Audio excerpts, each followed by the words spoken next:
Cuando hablamos del desarrollo del ser humano, necesariamente debemos referirnos a lo que es el contexto de la persona.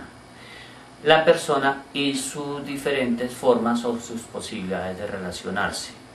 Desde este punto de vista, el ser humano conforma lo que es su identidad y a partir de la identidad se da un proceso de evolución.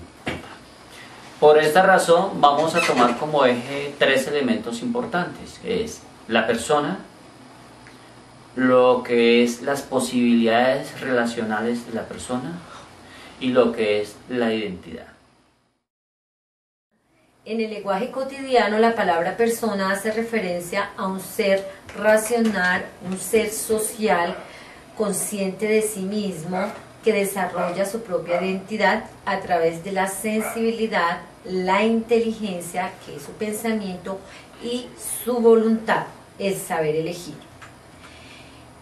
La persona, desde que nace, ya tiene sus rasgos determinados debido a la familia donde nace, la historia ambiental que desarrolla a través del tiempo, que da origen a la personalidad.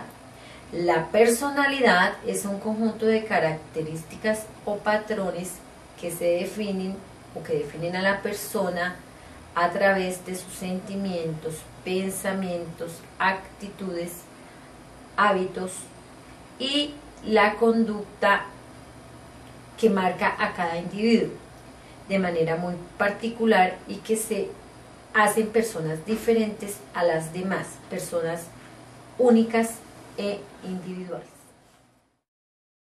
Posibilidades relacionales. Vemos la persona desde diferentes puntos de vista. Encontramos la mismidad, la otridad, la alteridad y liminaridad. Vamos a analizar o vamos a ver cada uno de ellos. La mismidad se mira desde el punto de vista de lo que yo soy, lo que es la autoestima, la autoevaluación, autorreconocimiento, autoeficiencia, autoimagen y autoconcepto. La autoestima hace referencia a lo que veo en mí mismo. Es cómo te ven las personas, pero cómo me veo yo también. Entonces vemos que la autoestima es específicamente el sentimiento de valía hacia las propias personas, hacia lo que yo tengo, hacia lo que yo soy. Esta se manifiesta por la capacidad de aceptación, la capacidad de valoración de mí mismo, la motivación, el trato con dignidad de mi persona, de yo como individuo, el amor hacia mí mismo. Y se produce básicamente por factores biológicos, sociales y psicológicos. Y se desarrolla pues desde la familia, desde la comunidad y desde la sociedad. La autovaloración. La autovaloración es ver de qué están hechas las personas. Es la valoración que hace el individuo de sí mismo, de sus rasgos, de su fuerza, de sus posibilidades físicas, de sus capacidades, de sus aspiraciones, de sus cualidades, tanto positivas como negativas. La autovaloración depende más de la propia percepción que tenemos de nosotros mismos, la percepción que se tiene frente a los demás. El autorreconocimiento. Pese a estar entusiasmado con la imagen, Lucas no sabe qué es él.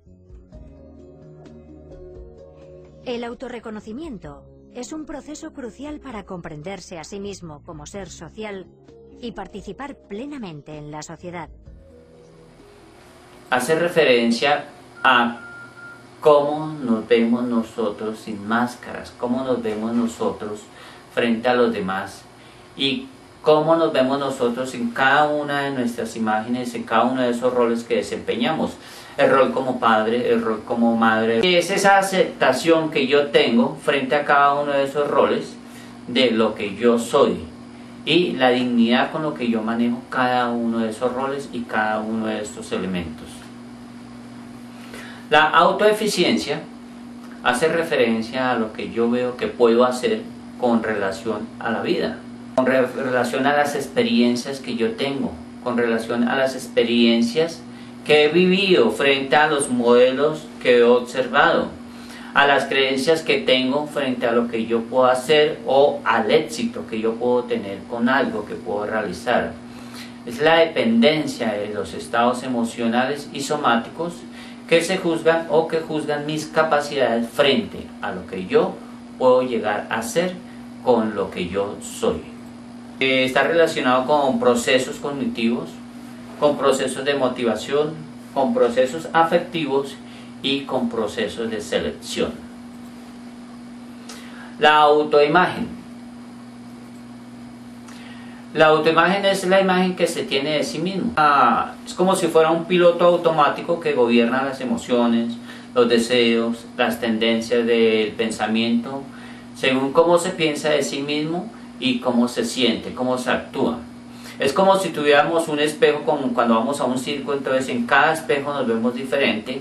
Y así es la vida. En cada una de las situaciones nosotros trabajamos, nos vemos diferentes y actuamos diferente. Esa es la autoimagen. ¿Cómo me veo yo en cada uno de los roles y cada una de las posiciones que adopto dentro de la vida?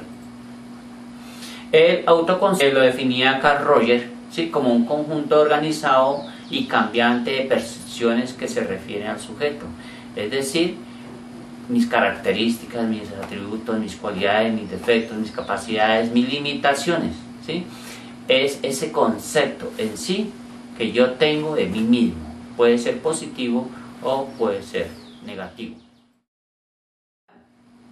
La otredad hace referencia a lo que es el otro. Es comenzar conciencia de que existe otra persona diferente a mí.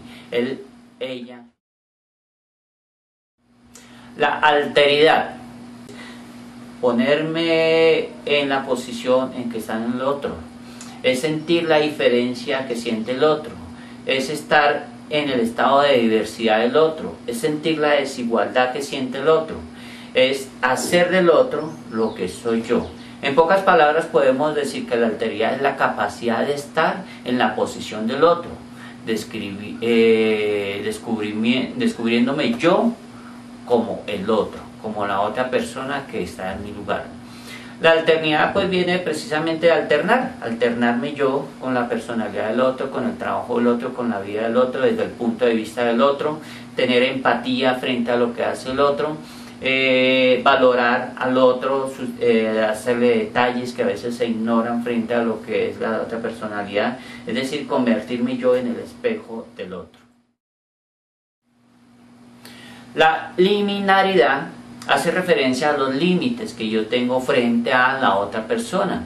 Es la conciencia con relación a la otra persona. ¿Hasta dónde puedo yo llegar como ser humano? ¿Hasta dónde puedo yo evolucionar?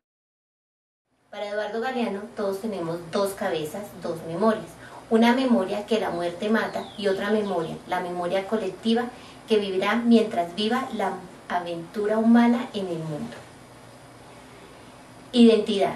Es la condición del ser humano que caracteriza la manera de vivir en el tiempo y en el espacio y nos hace vivir igual o diferente a los demás, y se construye a partir de una historia cultural y se representa en el yo y en el tú como una construcción social. La identidad se va desarrollando a través del tiempo y del espacio. Este conjunto de signos culturales nos hacen ser iguales o diferentes dependiendo del yo y del tú. Ámbitos de la identidad. Encontramos el deber ser, el estar siendo, el querer ser. El sujeto construye para sí un querer ser a partir de lo que le han dicho o lo que ha entendido del deber ser. Una identidad, una manera de comprenderse. Este querer ser siempre tendrá como referente el deber ser para aceptarlo o negarlo, parcial o totalmente. El deber ser se relaciona con la identidad particular. El estar siendo se relaciona con la identidad de socialización y el querer ser está relacionado con la identidad social. Las personas son reconocidas en una identidad que es construida e identificada desde afuera y a partir del deber ser, es decir, una persona es reconocida por aquellos y aquellas con quienes no tiene una interacción afectiva y emocional, en una identidad que supone que dicha persona es. A esta identidad se le denomina identidad social. La identidad particular. ¿Quiénes somos? Desde la mismidad. Elemento que debe considerarse para construir la propia identidad. Encontramos el nombre, la edad, el sexo, etc. Nuestra identidad se construye en relación con otros grupos sociales. Somos fruto de o parte de una familia, la escuela, la nación, la región, la localidad, la clase social, la etnia y demás. Al ir desarrollando nuestra identidad se va logrando el sentido de pertenencia a grupos culturales con los cuales se comparten características comunes. Marcan la relación de inclusión o exclusión. Cuando estamos incluidos pertenecemos a un endogrupo. Cuando estamos excluidos pertenecemos a los exogrupos. Identidad como sujeto de derechos, tomando en cuenta los derechos humanos. Cuando conozco, promulgo y exijo los derechos, empiezo a construir y al construir a entender. Cuando entiendo, llego a reconocerme o reconocerme como ciudadano.